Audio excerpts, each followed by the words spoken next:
Tomorrow marks 44 years since the eruption of Mount St. Helens. It covered the Northwest in clouds of ash. KGW crews were covering the eruption in the air and on the ground that day, seeing and feeling the effects up close. Let's head into the KGW Vault and hear from former KGW reporter Boyd Levet. This is a special report of the King Broadcasting Network, live from KGW News 8 in Portland, Oregon.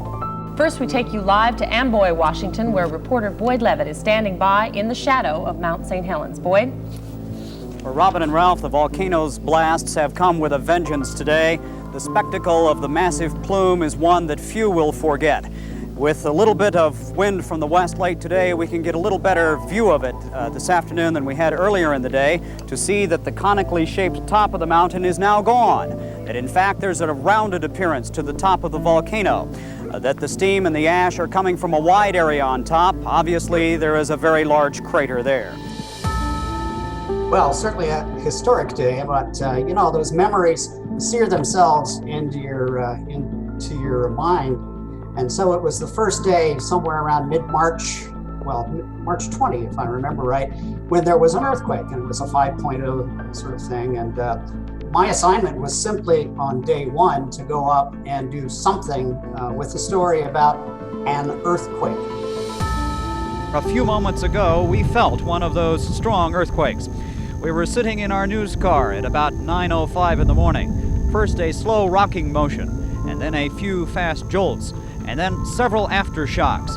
But when the bulge started on the north side of the mountain, and there was this pressure pushing up, and the whole edge of the mountain was sort of creeping up like that, then the geologists said to themselves and then to the public, this is something potentially very, very dangerous. I will admit that at one point I stood on the top of the mountain as the bulge was bulging, and you could look at it horizontally, and it was growing at the rate of 5 feet a day, and that was worrisome to everybody. We've got an eruption down here. Now we got a big slide coming off. The slide is coming off of the west slope. And the station called and said, it's changed big time. And it took me about 30 seconds to get my hiking boots on and all my gear and that iconic KGW blue jacket out the door, into town, up through the Terwilliger curves, and there it was. We weren't quite prepared for what we saw today and what we smelled today. Inside the aircraft here, a sickening stench of hydrogen sulfide. 57 families lost loved ones in this, and several of my friends as well.